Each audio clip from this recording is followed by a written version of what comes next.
You're listening to the N2K Space Network.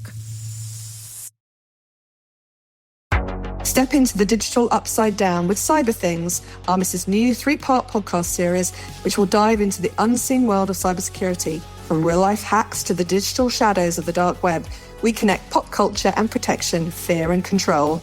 Episode 1 drops soon, so look out for Cyber Things in partnership with Cyberwire.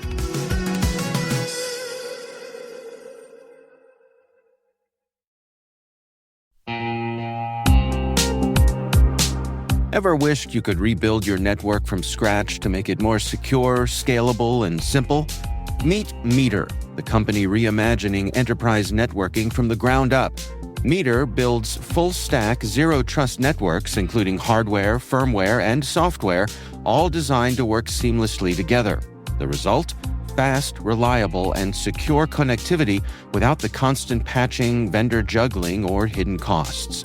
From wired and wireless to routing, switching, firewalls, DNS security, and VPN, every layer is integrated and continuously protected in one unified platform. And since it's delivered as one predictable monthly service, you skip the heavy capital costs and endless upgrade cycles. Meter even buys back your old infrastructure to make switching effortless. Transform complexity into simplicity and give your team time to focus on what really matters, helping your business and customers thrive. Learn more and book your demo at meter.com/cyberwire. That's METER.com/cyberwire.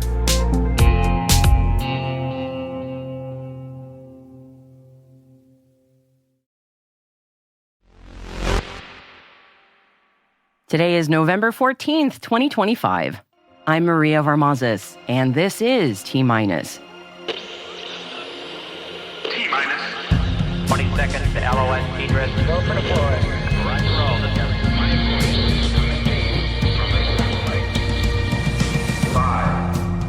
Intuitive Machines has signed a lease agreement with Texas A&M University at their new Space Institute. 4. Sierra Space's Dream Chaser spaceplane has successfully completed a series of critical pre-flight tests. 3. Space Kinetic has been awarded a multi-million-dollar contract from DARPA to accelerate the development of its architecture for asymmetric space-based missile defense. 2. A United Launch Alliance Atlas V launched the ViaSat-3 F2 satellite from Florida. 1. Blue Origin's New Glenn successfully launches NASA's ESCAPADE and lands its booster on its second flight.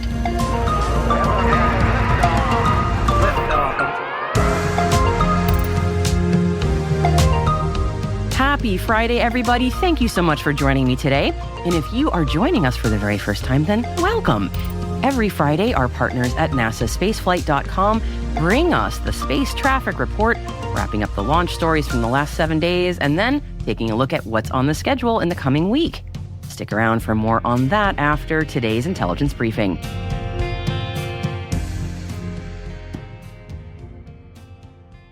First up, it has been a busy 24 hours at Cape Canaveral.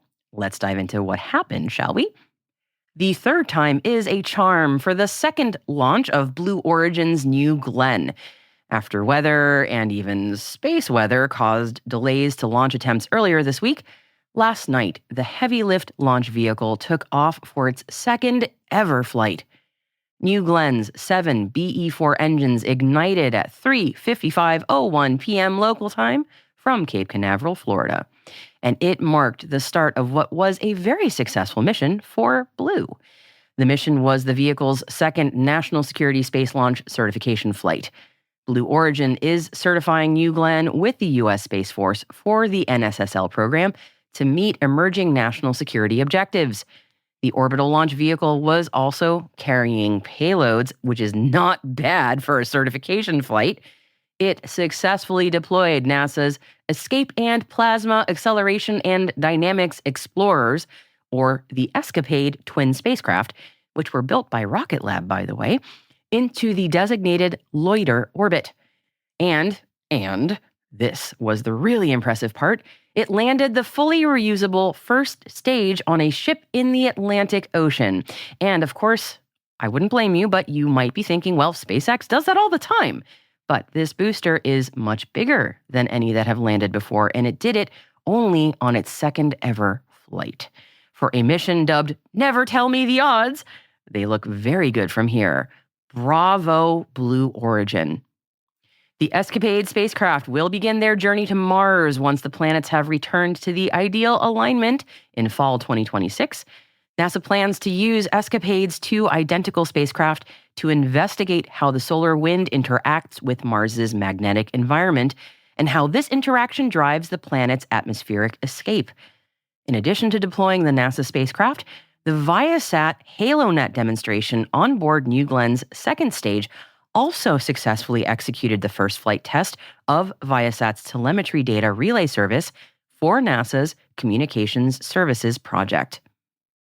And if you can believe it, that wasn't the only Viasat satellite that launched yesterday. Viasat's highest capacity satellite is now on its way to orbit after a United Launch Alliance Atlas V also lifted off on Thursday night. Just over 3.5 hours after liftoff, ViaSat-3 F2 successfully separated from the launch vehicle, and the first signals were acquired shortly thereafter, confirming the satellite's readiness for the next phase of operations. ViaSat-3 F2 is designed to add 1 terabit per second of capacity to Viasat's network, which is, by the way, more capacity than the operator's entire existing network. The ViaSat-3 F2 satellite is planned for service entry in early 2026. Next up, Space Kinetic has been awarded a multi-million-dollar contract from the Defense Advanced Research Projects Agency, better known to most of us as DARPA, to accelerate the development of its architecture for asymmetric space-based missile defense. Under this contract, Space Kinetic will further refine its one-to-many missile defense constellation architecture while upgrading core hardware required for both missile defense and space superiority operations. Space Kinetic says it is committed to delivering disruptive capabilities on timelines that meet an increasingly urgent threat landscape. Sierra Space's Dream Chaser spaceplane has successfully completed a series of critical pre-flight tests at NASA's Kennedy Space Center. The tests show continued progress towards Dream Chaser's first free-flyer mission. As part of its testing campaign, the Dream Chaser underwent electromagnetic interference and electromagnetic compatibility testing at NASA's Space Systems Processing Facility. These tests verified the spacecraft's ability to operate within expected electromagnetic environments throughout various missions. The spacecraft also completed tow testing at KSC and Space Florida's launch and landing facility. Additionally, Dream Chaser successfully demonstrated the ability to receive telemetry and distribute commands between the spacecraft and mission control in Colorado over NASA's Tracking and Data Relay Satellite System Network, aka TDRS. It is great to hear of the progress on Dream Chaser, and Sierra Space says the Dream Chaser is on track for its first launch to low Earth orbit, targeted in Q4 of 2026. Intuitive Machines has signed a lease agreement with Texas A&M University at their new Space Institute. The facility is being funded by $200 million in state support, championed by Texas State Representative Greg Bonin, and is slated to open in the second half of 2026. The site covers 400,000 square feet and will feature the world's only indoor lunar and Marsscape, each covering 2.5 acres. Intuitive Machines and Texas A&M have signed an agreement that will give Intuitive Machines a dedicated bay in the Space Institute facility, which is currently under construction near NASA's Johnson Space Center. The partnership aims to advance lunar mission readiness and develop a skilled workforce to support the next generation of space exploration. The facility will also benefit from Intuitive Machines' lunar surface data, which informs simulation and planning efforts and is the most extensive on Earth. Intuitive Machines plans to use its leased bay to operate, test, and refine its Moon Racer lunar terrain vehicle. And a quick footnote to today's Intel briefing for you. After a 9-day delay on their return home, the Shenzhou 20 crew are now safely on terra firma as of this morning. The crew logged 204 days in orbit and came home via the Shenzhou 21 capsule. The Shenzhou 20 capsule, you might remember, sustained damage due to space debris, and the CMSA is saying that tiny cracks were found in one of the capsule's windows. The freshly aboard Shenzhou 21 crew now begin their crew rotation, though it is not yet known how they will return home.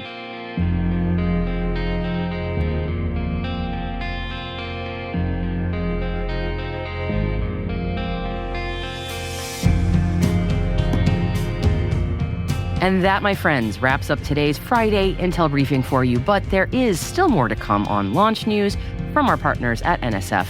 But before we get to that, N2K senior producer Alice Carruth joins us now with a look at what else is making today's headlines. Alice, what do you have for us? Happy Friday, Maria.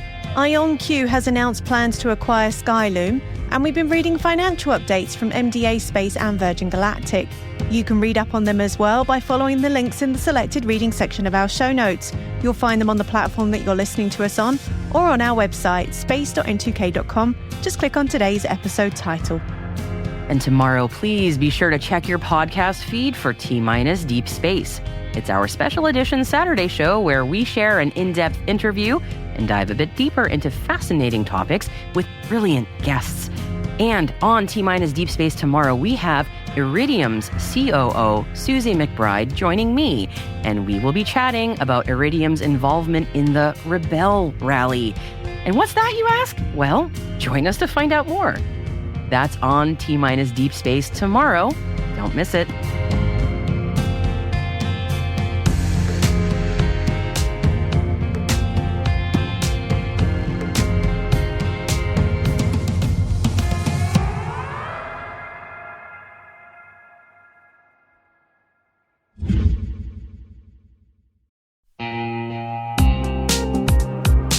At Thales, they know cybersecurity can be tough and you can't protect everything.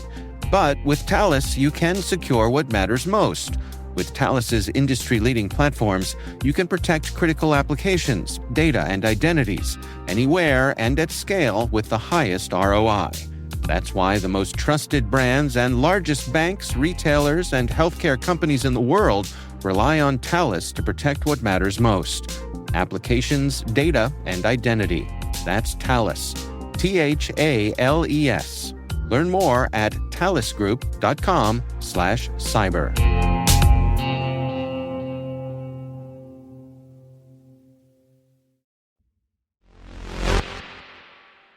And now our partners at NASAspaceflight.com have the latest space traffic report. I'm Alicia Siegel for NSF, and this is your weekly space traffic report for T-Space. We start with a sea launch as a Changzheng 11H lifted off from the Haiyang spaceport in Chinese coastal waters on November 8th. This is a 4-stage solid propellant rocket, and it carried 3 Xi'an, or test satellites, into low Earth orbit to test new optical technologies. It was the first time the vehicle has flown in almost 2 years. Another 4-stage solid propellant rocket took off from the Zhochuan Satellite Launch Center in northwestern China, also carrying a batch of test satellites on November 9th. This time it was for CAS Space's Lijian-1, or Kinetic 1, carrying a pair of remote sensing test satellites to sun-synchronous orbit, which are then expected to maneuver down to perform tests at what's known as a very low Earth orbit later in their mission. Next, we move to Florida, where the first of 2 Starlink missions for the week left the pad at LC-39A at the Kennedy Space Center on November 9th. This mission was only the third to carry 29 Starlink V2 mini satellites as SpaceX continues to push the boundaries of payloads to orbit. Booster B-1069, which made its debut almost 4 years ago in December 2021 on the CRS-24 cargo resupply mission, successfully landed on the deck of the drone ship A Shortfall of Gravitas after its 28th flight. We return to China for the next 2 launches, with the Changzheng 12 sending another batch of internet communication satellites to low Earth orbit on November 10th for the state-owned Guowang constellation. This is a potential rival to Starlink, which also aims to grow to around 13,000 over time. They've launched 104 of these satellites so far, and have almost caught up with another Chinese mega constellation, Qianfan, also known as G60, which has 108 in orbit so far. This was the 3rd flight of a Changzheng 12, all of which have launched from a dedicated pad at the Wenchang Space Launch Site on Hainan Island, China's southernmost province. Heading back to the Zhoushuan Satellite Launch Center on the same day, Galactic Energy launched 3 satellites aboard a Series 1, but this launch didn't go as planned. The 4th stage shut down prematurely over 8 minutes into the burn, and the payloads were not placed into their desired sun-synchronous orbit. This was the vehicle's second failure in 5 years, and its first since its 10th flight back in 2023. It's likely to now delay the Series 2, which was expected to debut before the end of the year and uses an improved version of this same 4th stage.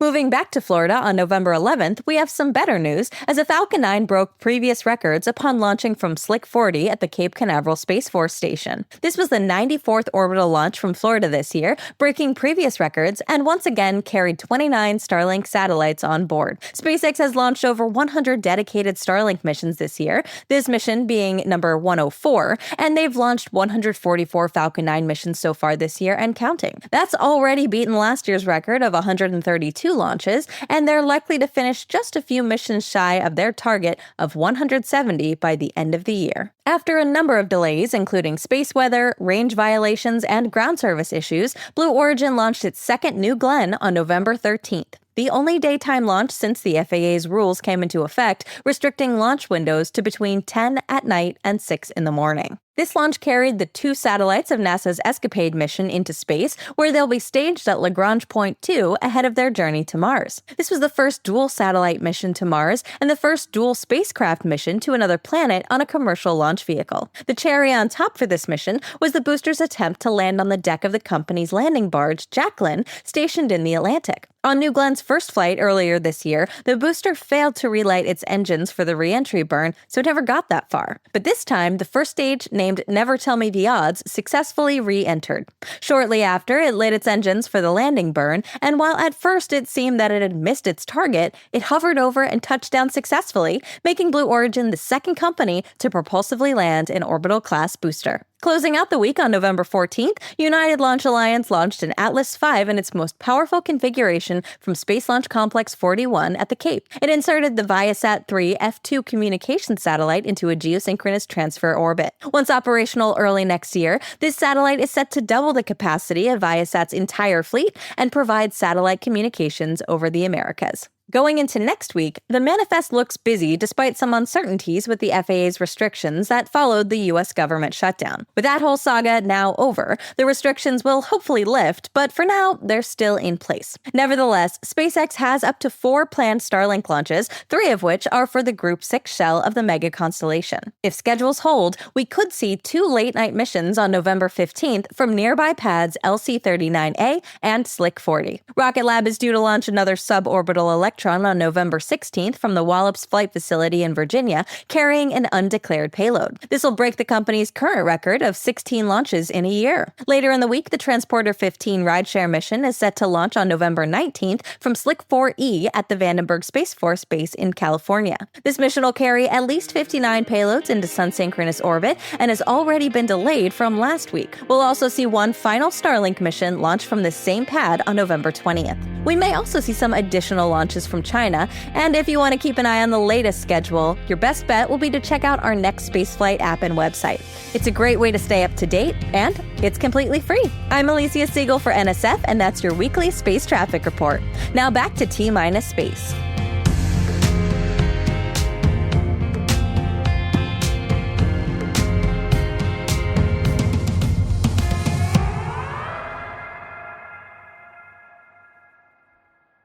We'll be right back.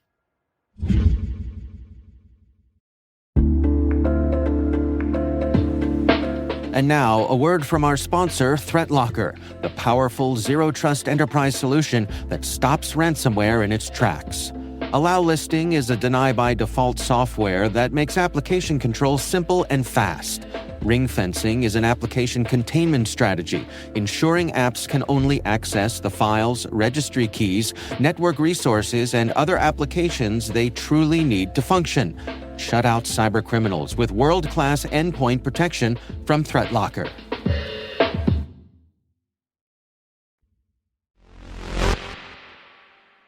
Welcome back. I've said it a few times on this show, but when you put the word space in front of things, it makes that thing instantly cooler. That's just science. Medicine, space medicine. Trash, space trash. Time, space time. And space-time, as in timekeeping in space, might not be something you've thought about a lot, or maybe you have, I don't know. But it's a fascinating problem. Just think, for example, about the Mars rover missions. A day on Mars, better known as a sol, is slightly longer than an Earth day. 24 hours, 39 minutes, 35.244 seconds, give or take. And a Martian year is 668.6 sols. So just keeping an on-Earth duty roster has been an interesting technical challenge of keeping some very odd hours Earth side to make sure someone's awake when the sun is up Mars side. So take that one example and imagine when we start really building out just cislunar infrastructure, let alone multiplanetary infrastructure, whose time are we all going to be keeping? Going by Earth-based time is really not going to make much logical sense at that point. And indeed, in 2024, the White House said we need some new extraterrestrial time standards. And brilliant minds have answered the call. Because someone's got to think about this, right? Right. Vartis Space Corp has released today their Vartis Space Clock, which is an open source framework designed to synchronize zero-time reference points without any dependence on Earth-based signals. The system provides deterministic synchronization between two clocks independent of hardware drift, CPU timing, or external references. I'm sure that means something to some of you. I do not know what that means. That said, proper synchronization and timekeeping is going to be a make-or-break necessity when we are talking about things like, autonomous systems, communications, swarms, and things that honestly we haven't even dreamed of beyond all that yet. Vartis says the package includes core math modules, parameter-driven inputs, and documentation, yay for documentation, aimed at inviting researchers worldwide to verify, adapt, and stress test the model. Hooray for open source. Vartis frames today's release of their clock as the very first phase of a broader effort to build the temporal backbone of a multiplanetary future. It's not Star Trek, my friends. We really are talking about space-time.